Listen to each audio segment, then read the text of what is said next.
साथियों नमस्कार। Rupesh Singh hair BPSC विद्यापीठ के प्लेटफॉर्म पे आप सभी लोगों का स्वागत है। हम लोग इस वीडियो में 72nd बीपीएससी में कितने सीट्स आ रहे हैं उसके बारे में बात करेंगे। मेरा जो मुख्य मुद्दा ये होगा कि सीट्स के अपडेट जिस तरीके से जनवरी के एंड में आ रहे थे और फरवरी के स्टार्टिंग में भी अब उस तरीके से आ नहीं रहे हैं, उसके क्या कारण हैं, क्या पॉलिटिकल रीजंस हैं, उसको भी समझने का प्रयास करेंगे। 120 दिन बचे हुए हैं आपके बीपीएससी 72 में, उसकी तैयारी कैसे की जाए उसके बारे में भी थोड़ी चर्चा होगी। उसके बाद जो अलग अलग विभाग में वैकेंसी आ रही है बीपीएससी के अलावे भी, उसके बारे में भी चर्चा कर लेंगे। यानी कि आप जो यूट्यूब पे जा कर के अलग अलग वीडियो देखते रहते हैं, वो सारे वीडियो का समायोजन एक जगह आपको मिल जाएगा। आपको बार बार भटकना नहीं पड़ेगा कि कहाँ वैकेंसी आ रही है, नहीं आ रही है। 70th बीपीएससी इंटरव्यू जो लोग देने के लिए जा रहे हैं, जिनका बाकी है एफएओ सीडीपीओ का इंटरव्यू होना है, उनके लिए 71st बीपीएससी मेंस देने के लिए जा रहे हैं, उनके लिए सभी लोगों के लिए अपडेट है। वीडियो को पूरा देखेंगे। डिस्क्रिप्शन में लिंक दिया गया है टेलीग्राम ग्रुप का, व्हाट्सएप ग्रुप का, उसे अवश्य ज्वाइन करें क्योंकि वहाँ पे बहुत सारी अपडेट आपको टाइम टू टाइम मिलते रहती है। और जो लोग कुछ डाउट में हैं, किसी भी तरीके का कोई डाउट वगैरह हो, टीम को आप मैसेज कर सकते हैं। 94 30 84 0665 नंबर है ये, इसका डिस्क्रिप्शन में ये मेंशनड भी है। कोई भी डाउट हो किसी तरीके से, करियर से रिलेटेड, पढ़ाई लिखाई से कोई भी संबंधित, आप मैसेज कीजिए, टीम रिप्लाई करेगी आपको। तो चलिए सबसे पहले टॉप प्रायोरिटी इंटरव्यू वाले बच्चों को देते हैं, इससे बात स्टार्ट करते हैं हम लोग। 70th बीपीएससी इंटरव्यू में जिन बच्चों का इंटरव्यू बाकी है, जो भी बच्चे इंटरव्यू से संबंधित कोई भी गाइडेंस वगैरह चाहते हैं, मॉक इंटरव्यू देना चाहते हैं, mock interview classes 1-to-1 session सारी चीज़ें चल रही हैं, उसमें आप जा कर के ज्वाइन कर सकते हैं। बहुत सारे जो पुराना रिकॉर्ड वीडियो है, जो पीडीएफ्स है, जो स्टडी मटेरियल नोट्स दिए गए हैं, जिससे कि आप सप्ताह 2 सप्ताह में पढ़ के अपना पूरा इंटरव्यू का प्रिपरेशन अच्छे से कर सकते हैं, वो सारे हेल्पिंग नोट्स मटेरियल सारे अवेलेबल हैं, उसमें से आपको सारा अवेलेबल हो जाएगा। जो बच्चे एफएओ के लिए इंटरव्यू देने जा रहे हैं, सीडीपीओ के लिए इंटरव्यू देने के लिए जा रहे हैं, उन बच्चों के लिए भी है कि उनका भी इंटरव्यू स्टार्ट हो गया है। स्पेशली एफएओ के बच्चों में इकोनॉमिक्स वगैरह पूछा जाता है, मैथमेटिक्स ऑप्शनल्स वगैरह से क्वेश्चन पूछे जाते हैं, तो उस तरीके के, और सीडीपीओ के बच्चे से भी जो थोड़ा सा अलग तरीके का क्वेश्चन उसके इंटरव्यू में पूछा जाता है, थोड़ा सा अलग हटने का ट्रेंड है, तो उस तरीके से वो भी इंटरव्यू स्टार्ट है, उसको आप इनरोल कर सकते हैं। अब बात आई 71st के बच्चों के लिए।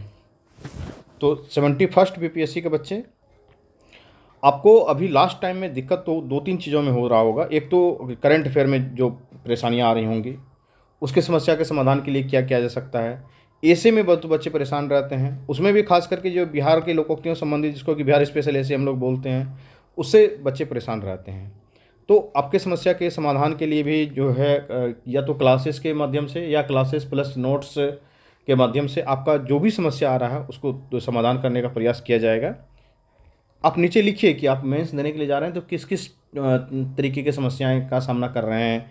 कुछ बच्चे होंगे करंट अफेयर में प्रॉब्लम आ रहा होगा, ऐसे में प्रॉब्लम आ रहा होगा, और कुछ बच्चे जो मैथ बैकग्राउंड वगैरह से नहीं है, उन्हें थोड़ा सा डीआई में प्रॉब्लम आ रहा होगा।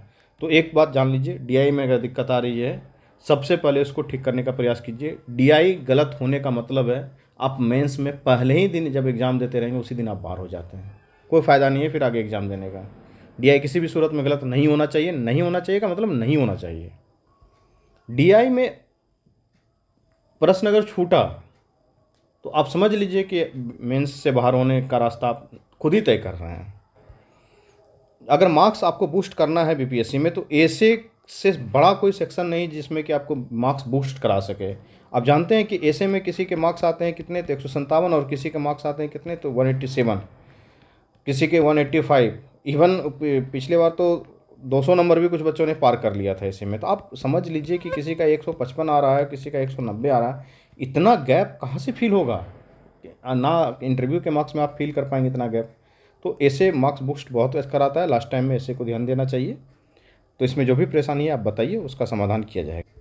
अब मुख्य मुद्दा है 72 बीपीएससी में कितने सीट आ रहे हैं। तो देखिए, एक बात को समझ लीजिए कि जिस तरीके से बिहार में पॉलिटिकल घटनाएं घटी हैं, मुख्यमंत्री श्री नीतीश कुमार जी अब मुख्यमंत्री नहीं रहेंगे बिहार के।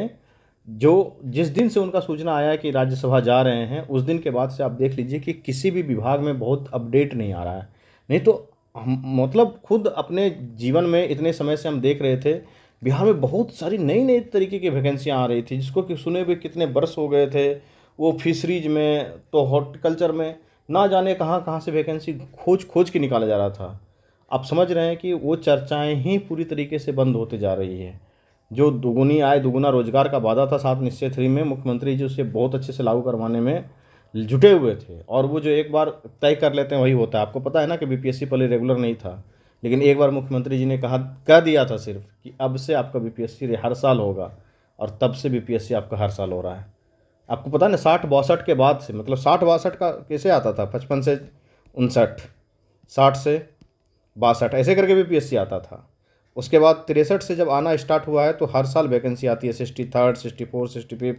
तो आप समझ लीजिए कि एक स्टेटमेंट उनका कितना महत्वपूर्ण होता था। जो वो डिसाइड कर लेते थे वही करते थे। अब वो मुख्यमंत्री नहीं रहेंगे, आप ये स्पष्ट तरीके से जान चुके हैं।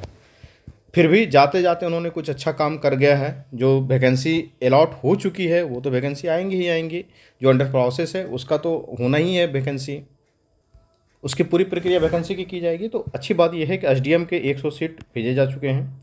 डीवाईएसपी के 125 सीटों पे बात हो रही थी, लेकिन 25 से 27 सीट की ही चर्चा है। इससे ज़्यादा अभी चर्चा दिख नहीं रही है, देखिए क्या होता है। और ये आरओ का अच्छा पोस्ट है, लेवल 7 में बहुत अच्छा पोस्ट माना जाता है, और फिर ये आगे चल के सीओ बन जाते हैं, लेवल 9 के हो जाते हैं। तो 365 पोस्ट है, काफ़ी अच्छा पोस्ट है। 16 पोस्ट बीपीआरओ के हैं। जो ये सीटीओ के 76 पोस्ट हैं, लेवल 9 के पोस्ट हैं। 65 बीडीओ नहीं, ये आरडीओ होगा, नियुक्ति आरडीओ पे होती है। फिर जो है कि आगे चल करके बीडीओ बनते हैं, रूरल डेवलपमेंट ऑफिसर, बाद में वो ब्लॉक डेवलपमेंट ऑफिसर बनते हैं। बीडीओ का लेवल 9 हो जाता है, लेकिन आरडीओ जब ये ज्वाइन करते हैं तो ये लेवल 7 पे ही रहते हैं। 65 पोस्ट है। SC/ST वेलफेयर ऑफिसर लेवल 6 का पोस्ट है। ब्लॉक माइनॉरिटी वेलफेयर ऑफिसर का 4 पोस्ट। प्रोविजन ऑफिसर जो जेल में काम करते हैं इसका 4 पोस्ट है। शुगर केन ऑफिसर लेवल 9 का पोस्ट है, 45 पोस्ट है। और इसका भविष्य अच्छा होने वाला है क्योंकि शुगर मिलों को चालू करने की बात की जा रही है। Supply inspector 30। अलियो लेबर सुपरिटेंडेंट जो लेवल 7 का पोस्ट है 57 है। ये LS है, ये लेबर इन्फोर्समेंट ऑफिसर है, ये अलियो है। और ये 10 जो है लेबर सुपरिटेंडेंट है, ये लेवल 9 का पोस्ट है। ये बहुत अच्छा पोस्ट है। तो ये इनका ब्लॉक में पोस्टिंग होता है, ये जिला में रहते हैं। तो ये लेवल 9 का एक अच्छा पोस्ट माना जाता है इसको। Election officer 3 post. Block cooperative officer 130 post. ये तो कई सारे ब्लॉक कोऑपरेटिव ऑफिसर एक ही ब्लॉक में पड़े रहते हैं। उसके बाद असिस्टेंट रजिस्ट्रार कोऑपरेटिव सोसाइटी जो ARCS है, ये अच्छा पोस्ट माना जाता है। इसके लिए लेवल 9 का पोस्ट है, इस पर 10 पोस्ट है। उसके बाद डिस्ट्रिक्ट कोऑपरेटिव में 3 पोस्ट है। CDPO का 20 पोस्ट है। अच्छी बात है कि CDPO के लगातार पोस्ट आते जा रहे हैं।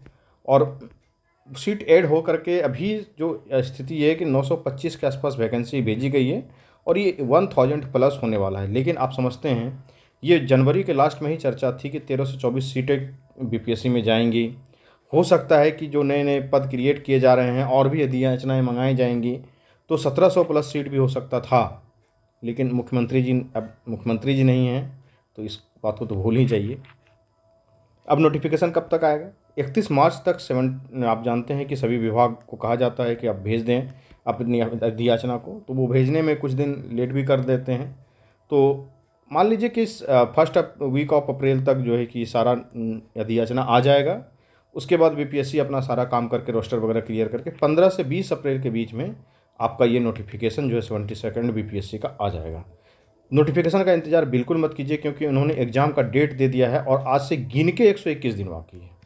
तो ये जो 121 दिन बाकी है, तो इसमें आपको काम करना होगा, नहीं तो 72nd अगर हाथ से गया तो आप समझ लीजिए कि बीपीएससी बहुत मुश्किल होने वाला है। ADO के बारे में अपडेट है स्पष्ट तरीके से, 14 अप्रैल से एग्ज़ाम होना ही होना है। इसका तो कुछ दिन में आपको एडमिट कार्ड आना स्टार्ट हो जाएगा। 70th फाइनल रिजल्ट कब आएगा? 70th फाइनल रिजल्ट के बारे में चर्चा ये चल रही है, पहले तो था कि हो सकता है कि मेंस के बाद आए, लेकिन सभी बीपीएससी के अधिकारियों का भी ये प्रयास है कि मेंस से पहले रिजल्ट, 71st के मेंस से पहले रिजल्ट दे दिया जाए। तो आप देखते हैं कि इसका अपडेट काम स्टार्ट भी हो गया है कि जो दिव्यांगजन लोग हैं उनको IGMS शेखपुरा पटना में बुलाया गया है। ये 28 मार्च से लेकर के 13 अप्रैल तक इनका DQ का जांच किया जाना है। और उनके आप जानते हैं कि जितना भी परसेंट उनके सिविल सर्जन ने दिया होगा, उनके डॉक्टर ने लिखा होगा, उसके परसेंटेज को ये लोग चेंज वगैरह भी करते हैं। यानी कि वास्तविकता में जांच करते हैं कि जो DQ सर्टिफिकेट है आपका वो सही है या नहीं है, जो दिव्यांगता का आप दावा कर रहे हैं वो दावा सही है या गलत है। तो ये 13 अप्रैल तक अगर हो जाता है, 10 तक इंटरव्यू चलना है। तो आप समझ लीजिए कि अगर सारी चीज़ें सही रही तो आपका 20 से 22 अप्रैल यानी कि 25 अप्रैल से पहले ही रिजल्ट जो है 70 बीपीएससी का फाइनल रिजल्ट आ सकता है। और बीपीएससी के इतिहास में अब सबसे बड़ी वैकेंसी का इस तरीके से रिजल्ट कुछ दिनों में आ जाएगा। तो आप बीपीएससी का जो अप्रैल में देखेंगे काफ़ी हलचलें रहेंगी, क्योंकि वही 25 अप्रैल के आसपास इसका रिजल्ट भी आएगा। हो सकता है 22 अप्रैल को दे दे, जो भी दो, और उसी के समय आपको फिर इसका नोटिफिकेशन भी देखने को मिलेगा 72nd का, और 71st का मेंस भी चलते रहेगा। देखिए, बात जो है सच्चाई यही है कि अब वैकेंसी उस तरीके से बिहार में नहीं आएगा। जो वैकेंसी आ चुकी है उस वैकेंसी में किसी भी तरीके से प्रयास कीजिए कि एक सीट अपना पक्की कर लें, चाहे जिसमें आपको लगे BSS से CGL में पक्की करने का मन हो, या लक लगे, या दरोगा में हो, या TRE में हो। जहाँ नौकरी मिल रहा है कृपया करके नौकरी ले लीजिए, नहीं तो ये जो नौकरी का सपना देख रहे हैं, हो सकता है ये सपना दूभर हो जाए, क्योंकि जो सरकार आगे आने वाली है उसका इतिहास, ट्रैक रिकॉर्ड बहुत अच्छा नहीं रहा है नौकरी देने के मामले में। तो बहुत ज़रूरी है कि किसी कहीं पे भी एक पद अपना निश्चित कीजिए, चाहे AEDO के एग्ज़ाम में कीजिए, चाहे 72nd में कीजिए, चाहे BSS से CGL में कीजिए, चाहे दरोगा में कीजिए, या TRE में कीजिए, जिसमें करना है कर लीजिए। मेरा कहना यही। और जो पढ़ने वाले बच्चे होंगे उसका तो कई एग्ज़ामों में सिलेक्शन हो जाता है एक साथ, तो वो किस स्ट्रेटजी के साथ पढ़ते हैं उसके बारे में एक पूरा डिटेल चर्चा करेंगे, और वो गूगल मीट करवा देंगे। आप डिस्क्रिप्शन में जो लिंक दिया गया उसको ज़रूर ज्वाइन कीजिए। बहुत ही जल्द आपको वहाँ पे सूचना दे दिया जाएगा किस दिन गूगल मीट होने वाला है। कई सारे BPSC के सिलेक्टेड ऑफिसर्स रहेंगे उसमें, और सारे लोग मिल के फिर आपको बता देंगे कैसे क्या तैयारी करना है, नहीं करना है, कहाँ मिस्टेक हो रहा है। कुछ बच्चे साइंस में परेशान हैं क्योंकि BSS CGL में साइंस स्पेशल पूछा जाता है, BPSC में भी साइंस के लेवल बढ़ गए हैं। उस पर सभी चीज़ों पे हम लोग चर्चा करेंगे। अगर आप यहाँ तक वीडियो देख रहे हैं तो वीडियो पॉज कीजिए, सबसे पहले जा करके ग्रुप को ज्वाइन कीजिए। सूचना यही है कि इसमें पोस्ट पदों की संख्या बढ़ करके 12,011 होने वाली है। ये बहुत अच्छी बात है। तो ये पहले 1800 के आसपास पद आया था, उसके बाद 563 को अलग से ASO का पद जोड़ा गया, फिर कृषि विभाग ने भी 500 के आसपास पद भेजा है, तो 2700-2800 तो यही हो जाता है। उसके बाद फिर राजस्व कर्मचारी का जो पद था उसको अपग्रेड कर दिया गया है। तो इस तरीके से ये 12,000 अगर सीट आ जाता है BSS CGL 4 में तो बहुत अच्छी अपॉर्चुनिटी होगी। BPSC के बाद ये बहुत बेहतरीन वैकेंसी मानी जाती है। दरोगा का 2843 पदों पे फिर बात चल रहा है, 1799 तो खैर उसका हो गया, मेंस होना है। तो अगर जो बच्चे हैं जी जान लगा के दे लीजिए। अब दरोगा का वैकेंसी भी देखने में थोड़ा सा मुश्किल नहीं होगा। TRE 4 अंतिम समझिए कि शिक्षक का एग्ज़ाम होने वाला है। इसके बाद 5-6 भूल जाइए, कब आएगा नहीं आएगा। 44,000 के आसपास पद है इसमें। जो बच्चे TRE का तैयारी कर रहे हैं अच्छे से लग के जी जान लगा करके TRE में भी अपना सीट सुनिश्चित करने का ज़रूर प्रयास करें। तो लगभग जो BPSC में एग्ज़ाम होते हैं और एक तरीके का जितना भी एग्जामिनेशन होता है जो बच्चे देते रहते हैं उसका सारा अपडेट एक वीडियो में हो गया है। अब बार बार अलग अलग चैनल पे जा करके यही नहीं देखना है कि नोटिफिकेशन कब आएगा, इसने क्या किया, उसने क्या किया, इसलिए एक वीडियो बनाया गया है। आराम से आपने देख लिया, सभी अपडेट आपको मिल गए। अपना पढ़ाई कीजिए, जो भी डाउट वगैरह है मन में किसी तरीके से, ये नंबर यहाँ पे दिया हुआ है, इस पर आप मैसेज कीजिए, ज़रूर जो है कि टीम रिप्लाई करेगी। और कई बार हम भी रहते हैं अगर ऑफिस में तो वहाँ हम भी रिप्लाई कर देते हैं, बात भी हो सकती है आपकी हमारे से। बहुत बहुत धन्यवाद। जो बैचेज वगैरह चल रहे हैं सारे, 72nd का टेस्ट सीरीज, 71st का, 70th का इंटरव्यू सारे हैं, वो अपना देख लेंगे, ग्रुप ज्वाइन करेंगे और सारी व्यवस्थाएं दी गई हैं। धन्यवाद।